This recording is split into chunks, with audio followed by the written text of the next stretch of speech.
Namaskaram. The subject of this video is a profound change that has come about in quick time, almost right under our nose in recent times. And in the interest of clarity, let me identify that change as a transformation of the cockroaches into dimagi naxals. Surely you agree with me that that's a very great change, a very dramatic change, a very significant change. So let's try and understand what this means. Something of extreme significance has happened in our midst. Strangely, no one is talking about it.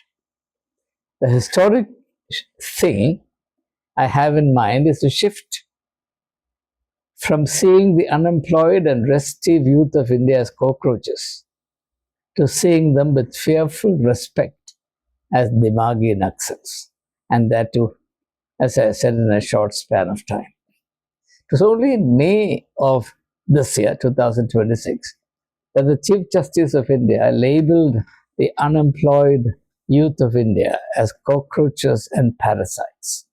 By August, in about 3 months, the cockroaches have achieved an enviable new title, Dimagi Naxals.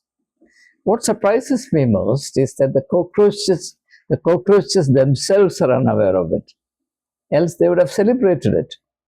Their greatest achievement is not that they succeeded in unseating a central minister, the Minister of Education, Dharmendra Pradhan. Their signal achievement is the attainment of a new and flattering identity. And an identity that is growing and expanding in prestige and social base. More and more people are coming forward, and people of substance are coming forward to identify themselves as Dimagi Naxals. Jantar Mantar will be remembered forever as Indian youth's Ganga of self-redemption. The youth of India have redeemed themselves at Jantar Mantar. That's why I make bold to call Jantar Mantar the Ganga of our youth's self-redemption. It is there that they prove beyond any doubt that they are not cockroaches, but a force that no one can afford to ignore.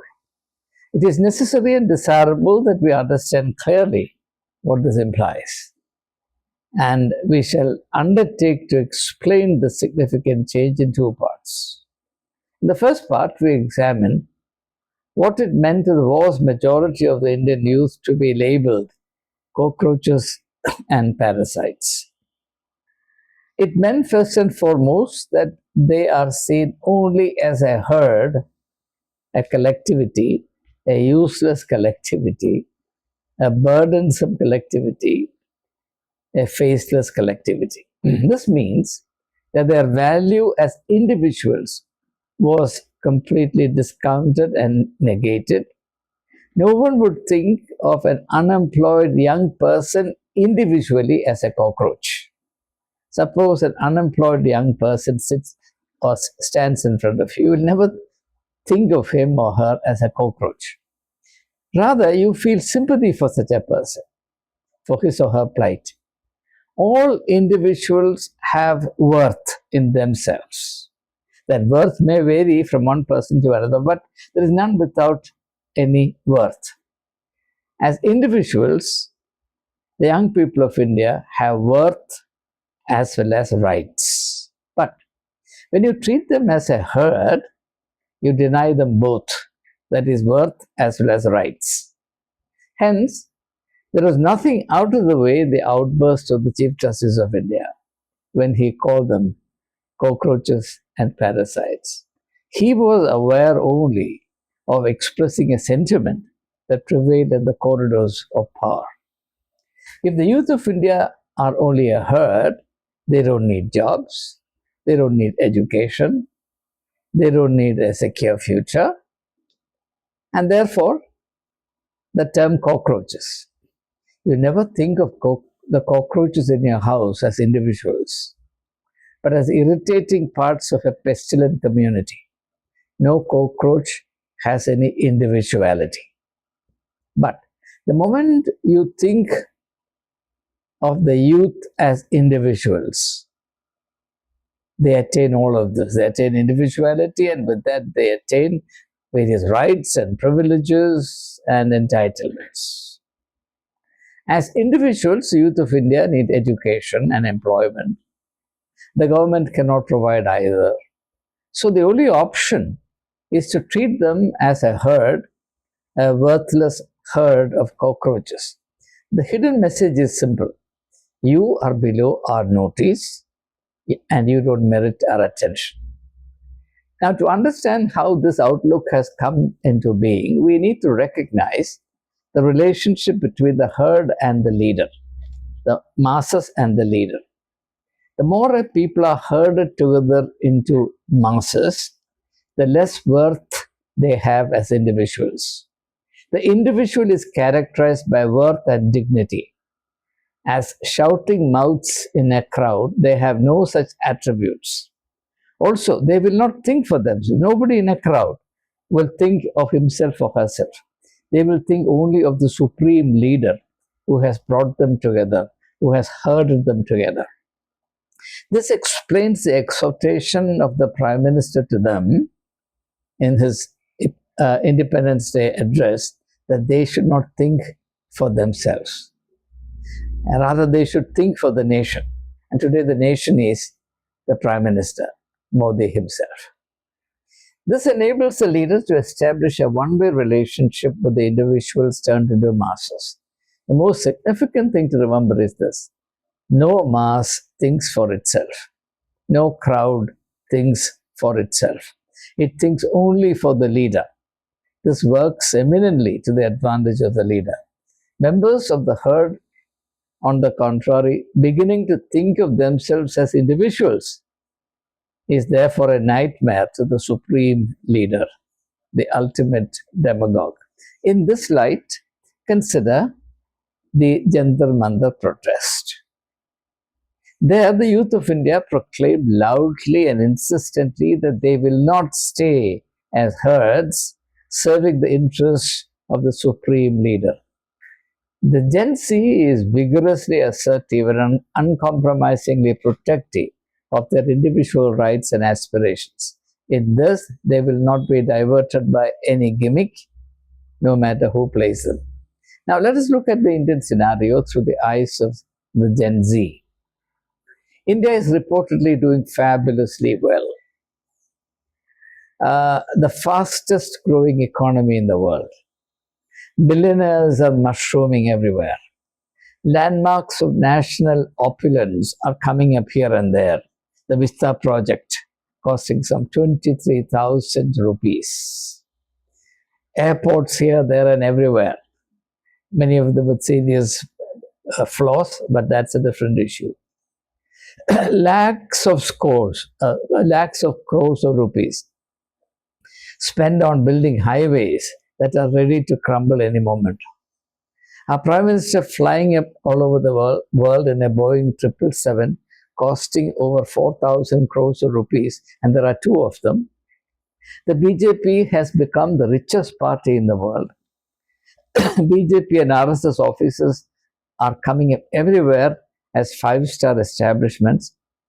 Thousands of crores appear to be spent on buying MPs and MLAs in order to create an opposition Mukt Bharat. The nation, at least the BJP, is doing exceptionally well. So the youth would naturally ask, then why are we mere cockroaches? And why are we alone mere cockroaches? Why is our misery increasing day by day? Where are the Acha Dins promised? Why is quality education unaffordable to the vast majority among us? And why are the children of our political class studying in distinguished universities abroad? Why is employment a distant and disappearing dream for us when the children of privilege like Jay Shah, the son of Amit Shah, attain ethereal heights of authority and prosperity without any merit or effort. He became the chairman of the BCCI, and now he is the chairman of the Cricket Council of the World. They also see Modi being exalted and deified into a secular god who has solutions for every problem. And he also claims to be of non-biological origin. He has supernatural powers. Only one person matters in this country, and all worth is concentrated on him. But he leaves us in the lurch, despite the promises he has made in the past, including the creation of 2 crore jobs annually. He gives and forgets guarantees at will, as if he thinks we, the struggling youth of India, are idiots and people who have no memory.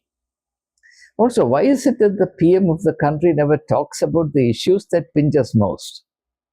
He's all the time on Hindu-Muslim hatred, on election jamborees, on promoting self-adoration, surrounded by a clutch of media parasites fawning on him.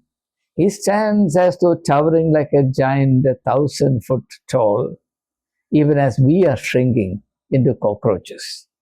At the heart of this resentment is a pattern. The youth and the Gen Z feel offended by the inverse proportion of worth between them and the Prime Minister. That is, the more the Prime Minister is deified, the smaller and more worthless they become. Not surprisingly, this offends them. They feel betrayed and cheated of their legitimate rights and entitlements and opportunities.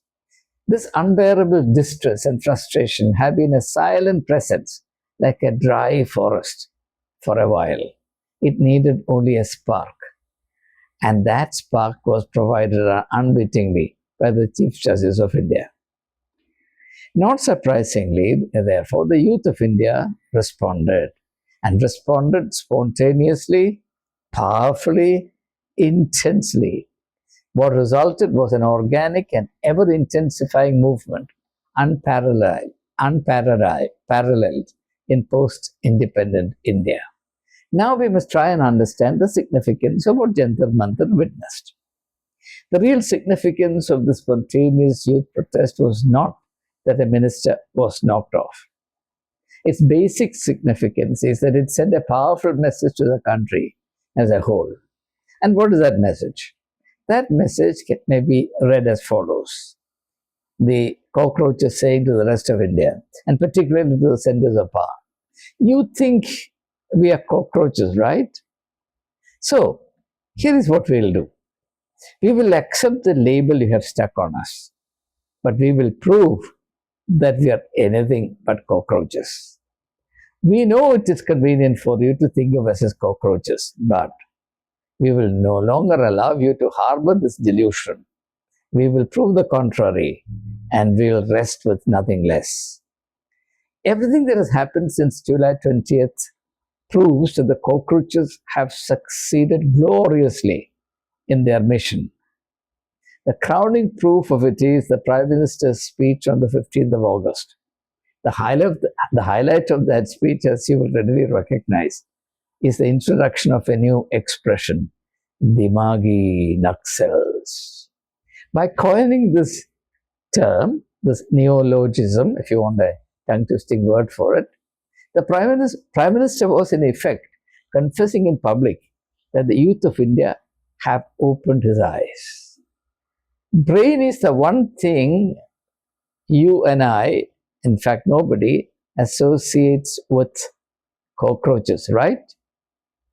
Semantically speaking, the significant term, Dimagi Naxals, has two important or holds two important confessions on the part of the Prime Minister. One, the youth of India think for themselves. They have the capacity to think. And to the extent that they think, they need to be seen as individuals with needs, feelings, and aspirations. They cannot be treated as a mere herd. And this explains the first part of the term Dimagi. Dimagi Naxals, the first part is explained by what I have said, Dimagi. People who use their brains. I don't know how and when it has become a crime or a sin to use your brain, dimagi. Now the second part. Also, given that they think as individuals, they are also dangerous to the almighty system. It is dangerous to underestimate them, therefore. Hence the second part of the title, Naxals. Naxals are a feared category. So we have Dimagi Naxals.